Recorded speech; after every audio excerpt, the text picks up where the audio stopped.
One, two, 1, 2, 3, 4.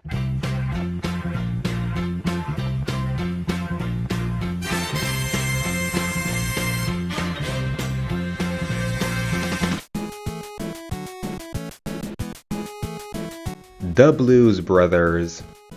For those of you who don't know, The Blues Brothers is a film starring Dan Aykroyd and John Belushi that was released back in 1980. The film itself was based on characters who were featured in musical sketches on the variety show Saturday Night Live. Prior to this review, I decided to go watch the movie, and it was an overall pretty good movie, as well as it being one of the only good movies in SNL's shitty filmography. But I'm not here to talk about the movie. I'm instead here to talk about the video games based on the Blues Brothers. So our journey begins at the video game company Titus. Or is it Titus? You know what? Titus, Titus, whatever. But anyways, our journey begins at Titus, which was a French video game company who thought it was a great idea to release a game based on an 11-year-old R-rated movie. Which is honestly kind of strange in a way, because just imagine if a game based on Juno was released now. So anyways, in 1991, Titus released The Blues Brothers for various PC platforms with releases for the Game Boy and NES following in 1992. The NES version also happens to be the only game Titus ever made for the system, but today I'll only be talking about the NES version. Maybe I'll revisit these games and talk about the other versions another day. So the game itself starts off with a decent 8-bit rendition of the Blues Brothers theme song.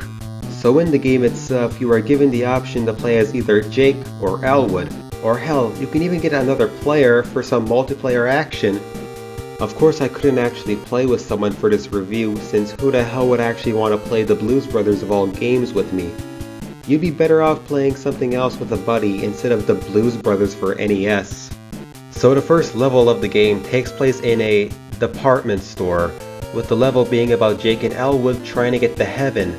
It kinda relates to the movie, since the film is about Jake and Elwood being sent on a mission by God to raise enough money to save an orphanage, and in the movie there's a scene that takes place in a shopping mall rather than a single department store. But in the movie, they're driving through the mall, while in the game, they're walking on foot, with the Bluesmobile nowhere to be seen in the game at all. Also, that scene isn't in the beginning of the movie, just thought I'd, let you know about that. But level 1 of this game honestly reminds me of the first level of Super Mario Bros. 2, with you traveling from the ground and then up into the sky. But in Blues Brothers, there's no mini-boss waiting for you at the top, unlike Mario 2 for example. So the enemies in this game are weird. They're just weird, okay? You have these birds who fly around and lay eggs on you while flying in the air, and you also have Nazis. Yeah, these guys are supposed to be Nazis. So level 1 features an 8-bit rendition of the song Everybody Needs Somebody to Love, and it's probably one of the only few things that are connected to the movie, as well as one of the only positive things I'll actually say about this game in general. Yeah, I can definitely see why this was the only game Titus made for the NES.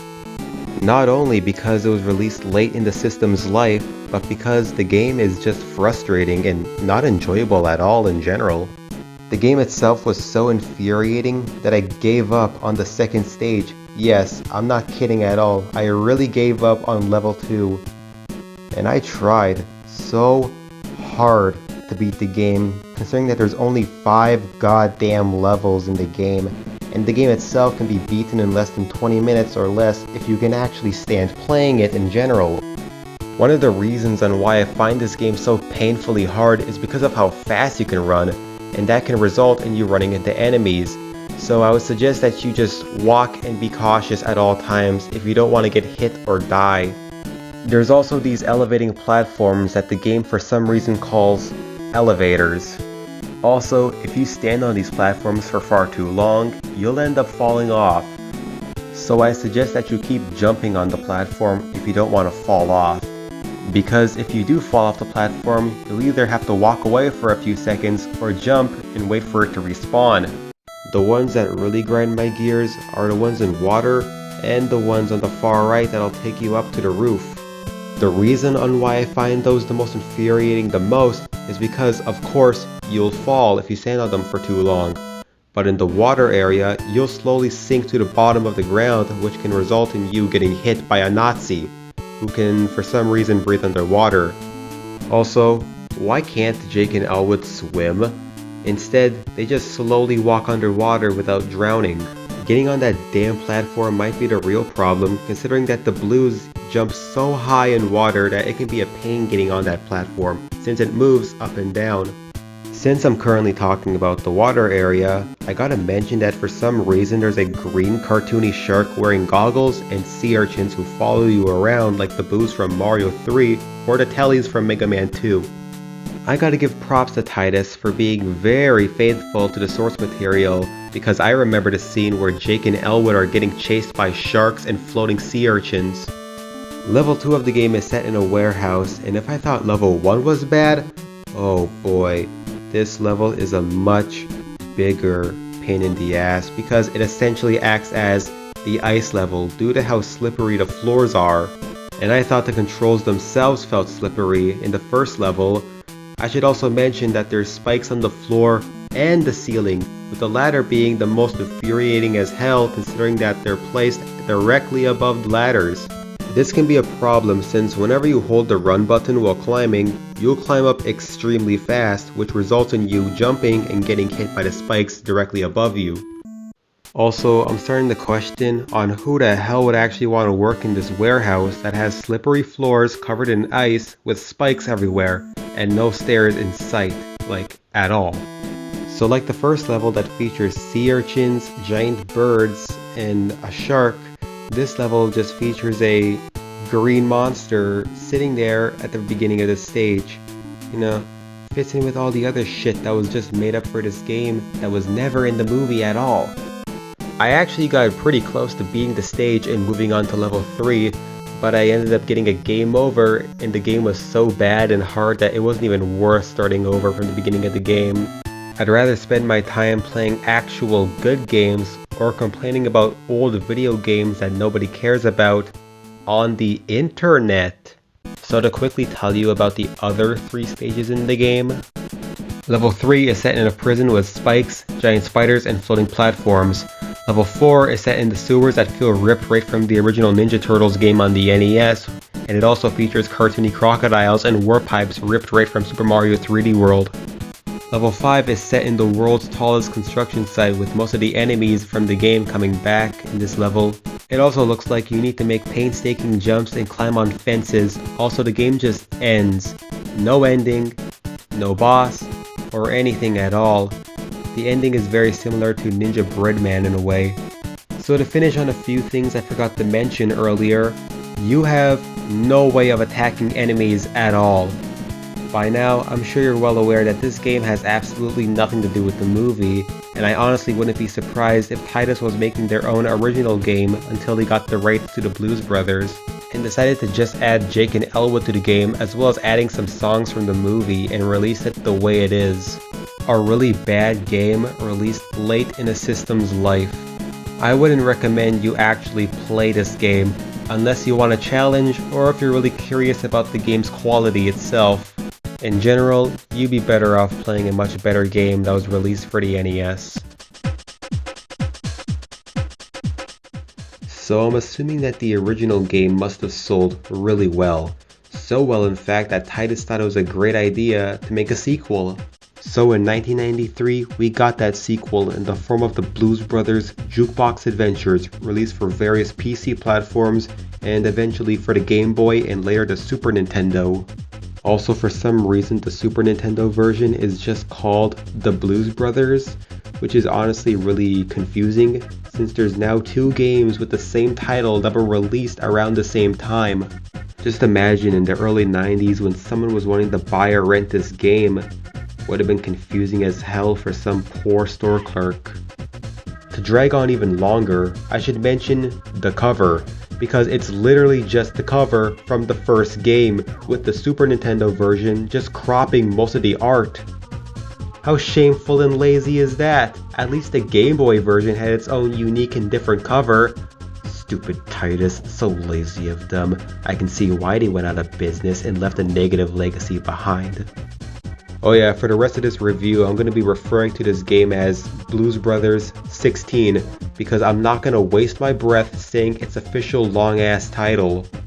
So anyways, like the first game, Blues Brothers 16 starts off with a new rendition of the Blues Brothers theme song, but this time it's a funky 16-bit version. Also, like the first game, you can either play as Jake or Elwood, and you can also grab a buddy along for some 2-player multiplayer action. I also couldn't actually get someone to play this game with me, and why would they? The Super Nintendo already has a large library of great games to play with a friend. I also got a comment on these weird character designs, like, why are the Blues smiling with their mouths open? I mean, come on, the Blues would never do that in the movie. Also, what the hell is up with that sound the Blues make when you select them? Rock and roll. Couldn't the developers use a less annoying sound? Oh yeah, also I should mention that you'll be hearing this sound throughout the entire game. Their battle cry itself sounds so funny and stupid at the same time. It's like a catchphrase that should be used in a 90s cartoon, similar to something like Cowabunga, It's Juice and Jam Time, or Banana Slamma. Like the first game, Level 1 features a new rendition of the song Everybody Needs Somebody to Love, and it's like 1 out of 3 things that are connected to the movie. Yep, it's just like the first game with having absolutely nothing to do with the movie, but at least the first game tried to have some connections to the movie, while this game doesn't. The game's plot is only found inside the instruction manual, and it involves the Blues getting trapped inside an evil jukebox, with the Blues needing to escape the jukebox in order to get to a concert. What on earth does this ridiculous plot have to do with the Blues Brothers in any way? The game's plot in general feels like it was ripped right from another game. Actually, it belongs in another game, not a game that is about the Blues Brothers. So anyways, level 1 of the game is probably one of the shortest first stages I've ever played in a video game. The levels themselves also feel like bad Mario Maker levels because what game has spikes on the ground being the first thing you see on level 1? How come there's floating platforms in a game about the Blues Brothers? How come there's flies trying to kill you? And why is LEGO Indiana Jones 2 a terrible video game? So at the end of each level, you have to collect a small jukebox to proceed to the next stage. But wait, why are the Blues collecting jukeboxes? Aren't they trapped inside a jukebox? I also forgot to mention that for some reason there's a timer. I mean, it doesn't really make any sense considering how short the levels are. The level settings themselves are also so damn generic, as well as being so strange and inconsistent with the levels switching from forests, sewers, and warehouses in no particular order. It's like the game developers picked a level theme out of a hat, which explains why there's no particular order and theming of each level. Same thing goes for the music choices because each level, no matter what theme or setting it's in, keeps changing the song with no level theme having its own distinct song. At least a game like Mario plays the underground theme in underground levels rather than using the song in random levels like the underwater sections or Bowser's Castle, for example. I'm gonna guess the reason on why Super Blues Brothers doesn't have consistency with its music is because there's literally only 5 goddamn songs in the entire game. So anyways, onto the levels themselves. The warehouse levels in this game thankfully don't have slippery floors this time around, but they instead have black floors which can easily be mistaken as pits. Honestly, not too sure if it's like that on original Super Nintendo hardware, or if it's just something on my emulator. The warehouse levels also feel like rip-offs of the Ghost House levels from Super Mario World due to how similar they look in general. In level 13, which I assume takes place in a warehouse, features a dragon that you need to ride. But the controls are so ungodly terrible since you keep floating upwards like a balloon. This can be a pain because you'll fall off the dragon if you touch the ceiling or if you touch the ground. But even worse is the fact that you have to avoid all this electricity throughout the level and deal with these ungodly terrible controls. On a much more positive note, there are plenty of 1-ups that are placed throughout the level. The forest levels also have an evening skin that's in a couple levels, and that's all I gotta say about it. The factory levels have these chains you need to climb on, but if you dare lightly tap left or right on the D-pad, you'll end up falling off or getting killed, even if you have large sums of health. I forgot to mention this earlier, but what kind of enemies are these anyways? Killer flies, evil sentient lawnmowers, snails, jumping bear traps? These enemies feel like they're from a completely different game. They don't belong here in a game called The Blues Brothers. The only nice thing I'll say about this game is that you can actually attack enemies, unlike the original game where you had to be extremely cautious at all times. Although you need to collect records since they act as your ammo. But every time you collect a record, the game keeps playing that annoying sound effect. Another positive about the game is that you can actually replenish your health and gain extra lives. The game itself is also less infuriating than the original because you can take more than 3 hits and there's more than 3 continues. There's also an invincibility power-up that you can get after grabbing a small jukebox. There's also cake in some levels that makes you buff despite cake having sugar in its ingredients, which doesn't make any sense at all. It should make you, fat. The power-up itself is also pretty pointless because it just allows you to take an extra hit. The game also has a suicide button. Just press start and select for the blues to die. It's like the developers knew the game was bad, so they put it there as a joke.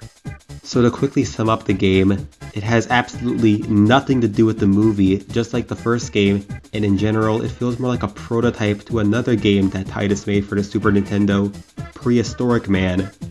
You know, that one caveman game on Nintendo Switch Online? The game itself is also very repetitive in general. While the game may be an improvement over the original, it's still a shitty game that I would never recommend to anyone. Just play a better Super Nintendo game. Alright, so before I talk about the next game in this video, I thought I'd quickly mention the movie it was based on. Blues Brothers 2000 is the sequel to the original Blues Brothers released 18 years later, and it kinda just exists. Now I have never seen the movie before, and I also don't plan on watching it anytime soon. It also appeared that practically nobody saw this movie when it came out because the movie itself was a box office bomb. The film only made around $14 million against a budget of around $28 million. Yet somehow this forgettable failure of a film got a tie-in video game released 2 years later. This honestly kinda reminds me of GoldenEye in a way, because the GoldenEye video game was released nearly 2 years after the movie. But at least the GoldenEye movie was successful and people fondly remember the game. So anyways, we now reach the Nintendo 64 era, and what could possibly go wrong with Titus releasing games for the Nintendo 64? So the Titus logo is now a cartoony fox, instead of that creepy ass fox from the previous games, although it's still present on the game's cover. Speaking of the cover, I gotta give props to Titus because they did not reuse the same cover for the 3rd time. So anyways, the cover to this game is just bizarre when you look at it. Why is there an uncanny skeleton with eyeballs and no jaw trying to grab this kid? Why is this kid grabbing a music note from Banjo-Kazooie?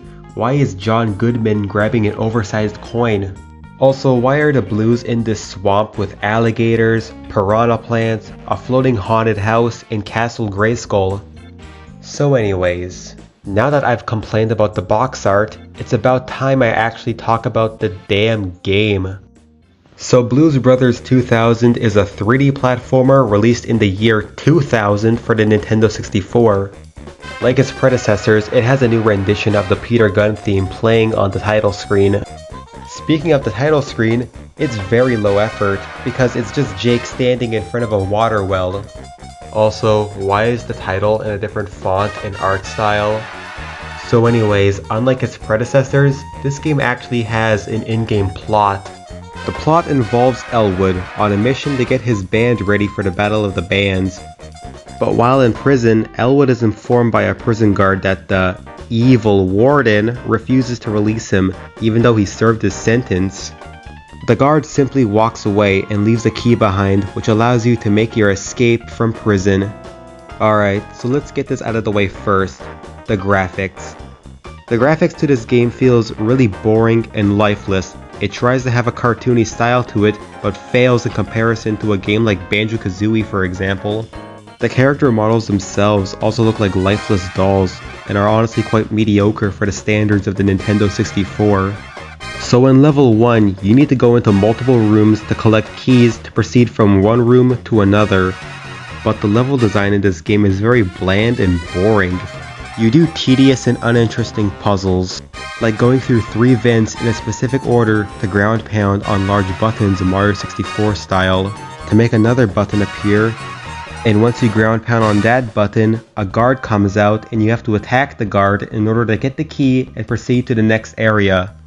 It doesn't help that you have to avoid these large prisoners that are very unfair. Since they're constantly trying to attack you, it's almost impossible to attack them since the punching in this game feels so awkward and delayed, because you need to be extremely close to an enemy to get just one hit, with most enemies taking 3 hits to be defeated. So after you get the key, you move on to the next area that has you traveling upwards to find the key in a random jail cell. Also, this area has a Space Channel 5 like minigame. For some reason, I don't know why.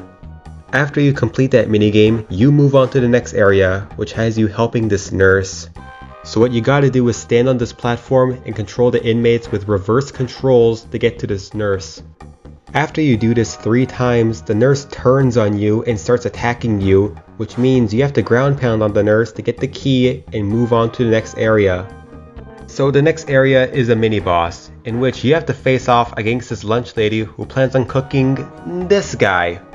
Okay, what kind of fucked up prison is planning on cooking this human alive to be served to the inmates of this specific prison? Just, what the fuck, man? Also, why is this lunch lady so gigantic? I mean, look at the size of her. Wait, why am I taking this so seriously? This is a game made by Titus. So anyways, the boss itself is quite possibly one of the most lazily designed boss fights I've ever seen in a video game. All you do is ground pound on plates to form 2 words which can for some reason hurt this lunch lady. You also kind of have to guess which plate has a specific word, because if you mess up once, you have to do it all again. Although, after doing this for a while, you'll memorize which plate has which word. All the lunch lady will ever do is throw stuff at you, and that's her only form of attack. So once you defeat the lunch lady and rescue this guy, you move on to the next area. Yeah, you've heard it already. It's played in a 2D perspective, and all you do is beat up some guards, avoid the guys in straitjackets, lasers, and these giant arms. Whose arms are those anyways? The Juggernaut? Also, it looks like those arms are attached to the door, which is honestly quite disturbing. Whoa, wait. Now the game decides to have checkpoints? And it's in the form of this jukebox, in case you don't know. So after completing this repetitiveness, you finally reach the warden. I mean, the evil warden. Who honestly kinda reminds me of the Chief from Bad Guys and Bane from Batman Arkham Asylum. At first, I had no idea what to do, because he just stands there, doing nothing.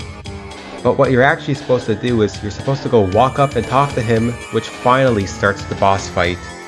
Why couldn't the warden just start talking to you when you entered the room? I mean, that's what most games would do. Oh wait, this game is made by Titus, so yeah. So anyways, the boss itself can be very unfair at times, because the warden keeps charging at you, and it's almost damn near impossible to outrun him, unless you're extremely far away. The warden can also pick you up and throw you around like a rag doll, and I ended up dying and getting a game over, which resulted in me having to start over from the beginning of the game. Yeah, I had to replay this game from the beginning. I mean, it's not like I used any save states on my emulator. I mean, I would never lie to you folks. So once I got back to the warden, I found out that you're supposed to run away from him, wait for him to run out of breath, punch him, ground pound him, rinse and repeat. You know, this boss fight really does remind me of Batman Arkham Asylum, a game I'd rather be playing. So yeah, once you beat the warden, you move on to level 2, which is set in Chicago. Yeah, this is where I end off, because I'm so sick and tired of playing all these shitty Blues Brothers games, and I'm probably not missing out on much anyways, because there's only 5 levels in this game. which is embarrassing because Super Mario 64 had 16 levels and that game was already 4 years old by the time this game came out. This would also be the final Blues Brothers games to ever be made because ever since then, the Blues have never appeared in the game since. Although, the song Everybody Needs Somebody to Love was featured in Just Dance 4, with the game including a nice little reference to the Blues. Oh yeah, off topic for a moment, but for years I had no idea what this song was called, so I just called it the Bank Robber song, because that's what my cousin called it when I was a kid. In 2005, Titus Software would file for bankruptcy. Their final game was a shitty RoboCop game. Kinda fitting in a way, because Titus has a very negative legacy. So in conclusion, I only have one question to ask. Who exactly were these games made for? Were people actually dying to have a video game about the Blues Brothers? But anyways, these are quite possibly one of the worst adaptations I've ever seen in my life. These games have absolutely nothing to do with their source material. It's like the developers were given the most vague description on the plot of the films. I mean, did the developers actually watch the movie at least once? Why did these games have to be the first thing I review on this channel?